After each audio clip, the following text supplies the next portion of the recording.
Hi friends, welcome back to channel. So today's topic is bluffing back of profits. ठीक है, हमारा guys जो current chapter चल रहा है वो चल रहा है long term source of finance in the subject of financial management. हम इस चैप्टर को जो है पढ़ रहे हैं। इस चैप्टर में हमने सारे long term sources of finance पढ़ने हैं। तो अब तक जो हम पढ़ चुके हैं वो है इक्विटी शेयर और प्रेफरेंस शेयर का टॉपिक हमने कंप्लीट कर लिया है। आज से हम third long term source of finance की तरफ बढ़ रहे हैं जिसका नाम है bluffing back of profits. Bluffing back of profit का क्या मतलब है और उसके क्या इंपॉर्टेंट फीचर्स हैं वो आज हम पढ़ने वाले हैं। ठीक है, सो ब्लफिंग बैक ऑफ प्रॉफिट्स जो ये हमारा टॉपिक है इसमें सबसे इम्पॉर्टेंट जो चीज़ है हमारे पास वो रहता है कि इसका दूसरा नाम है इसका जिसे हम बोलते हैं रिटेन्ड अर्निंग्स, जो शायद आप लोगों को पता भी होगा, आपने अगर सुना होगा तो रिटेन्ड अर्निंग्स। ठीक है, ब्लफिंग बैक ऑफ प्रॉफिट्स और रिटेन्ड अर्निंग्स, ये दो नाम सुनकर ही आपको थोड़ा अंदाज़ा लग रहा होगा। मतलब प्रॉफिट्स का वो हिस्सा जो कंपनी ने डिस्ट्रीब्यूट ना कर अमंग दी शेयर होल्डर्स अपने पास ही रिजर्व कर लिया है, उसे हम बोलते हैं ब्लफिंग बैक ऑफ प्रॉफिट्स या रिटेन्ड अर्निंग्स। जैसा यहाँ पर लिखा भी है, when a company does not distribute whole of its earnings or profits, जब एक कंपनी अपने सारी अर्निंग्स और प्रॉफिट्स को डिस्ट्रीब्यूट नहीं करती है as a dividend among the shareholders but reinvest a part of it in the business, it is known as ploughing back of profits या फिर रिटेन्ड अर्निंग्स। सीधी सी बात ये गाइस, जब एक ऑर्गेनाइजेशन में प्रॉफिट्स होते हैं, ठीक है, जब भी प्रॉफिट्स हुए, सपोज कीजिए ऑर्गेनाइजेशन के टोटल प्रॉफिट्स 5 लाख हैं, तो सबसे पहले इस प्रॉफिट में से ऑर्गेनाइजेशन जो है इंटरेस्ट देती है। इंटरेस्ट उन लैंडर्स को जिसका पैसा ले रखा है ऑन क्रेडिट, तो उनका जो पैसा है उस पर जो इंटरेस्ट बना है अब तक वो सारा रीपे करती है। उसके बाद जो प्रॉफिट्स बचते हैं उसमें से कुछ हिस्सा या तो डिविडेंड की फॉर्म में डिस्ट्रीब्यूट कर देती है अमंग द शेयर होल्डर्स या फिर अपनी ऑर्गेनाइजेशन में रख लेती है for the future use.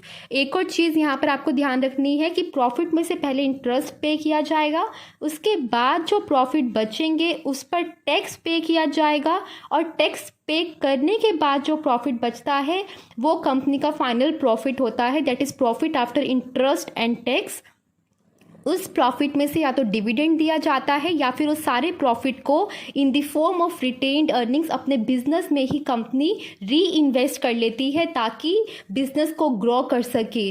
Business में री इन्वेस्ट करने का मतलब है एज अ रिजर्व साइड में रख लेगी ताकि इन फ्यूचर जो भी कंपनी को इन्वेस्टमेंट करनी है या फॉर द केस कोई इमरजेंसी आ जाए उस पर्पज़ के लिए कंपनी अपने पास उसे रिजर्व कर रख लेती है। तो रिटेन्ड अर्निंग्स का मतलब आई होप सो आपको समझ में आया होगा। प्रॉफिट का वो हिस्सा, कौन से प्रॉफिट का? Profit after interest and tax जो बचता है उसका वो हिस्सा जो डिविडेंड की फॉर्म में डिस्ट्रीब्यूट नहीं किया गया और अपने पास ही कंपनी ने रख लिया है, उस पैसे को हम बोलेंगे ब्लफिंग बैक ऑफ प्रॉफिट्स। ठीक है, रिटेन्ड अर्निंग्स हम उन्हें पॉपुलरली बोलते हैं। ये वाली टर्म ज़्यादा फ्रिक्वेंटली देखने को आपको मिलेगी। ठीक है, तो ये था meaning of bluffing back of profits. Next है फीचर्स। इंपॉर्टेंट फीचर्स के बारे में हम पढ़ेंगे। टोटल 5 यहाँ पर लिखे हैं, इन 5 फीचर्स को हम देखेंगे। सबसे पहला यही है इंपॉर्टेंट फीचर कि ब्लफिंग बैक ऑफ प्रॉफिट्स को हम रिटेन्ड अर्निंग्स भी बोलते हैं। ठीक है, ये मैंने आपको पहले ही ऊपर बताया। उसके बाद क्या लिखा है, this source of finance is available only to existing companies. Obvious सी बात है गाइस, जो कंपनी इस्टेब्लिश्ड होंगी वही कंपनी प्रॉफिट अर्न करेंगी। ठीक है, और उन्हीं कंपनी के प्रॉफिट का वो हिस्सा जो डिविडेंड की फॉर्म में डिस्ट्रीब्यूट नहीं किया जाएगा वो रिटेन्ड अर्निंग कहलाएगा। But in the case of organisation जो अभी ऑर्गेनाइजेशन की फॉर्म में इस्टेब्लिश ही नहीं हुई है, जो अभी एग्जिस्टेंस में ही नहीं है और वो फंड्स रेज करना चाहती है बिजनेस के इस्टेब्लिशमेंट के लिए, तो उस कंपनी के पास ये वाला सोर्स ऑफ फाइनेंस अवेलेबल नहीं रहता। उसको या तो इक्विटी शेयर्स या फिर प्रेफरेंस शेयर से पैसा रेज करना पड़ेगा और या फिर जो आने वाले हमारे सोर्सेज ऑफ फाइनेंस हम पढ़ने वाले हैं वो उनका भी हेल्प ले सकती है। But this source of finance that is retained earnings is not available to the existing companies, क्योंकि is available only to the existing companies, is not available to the new companies, क्योंकि new companies का कोई profit नहीं होता है क्योंकि वो तो अभी स्टैब्लिश्ड भी नहीं हुई होती।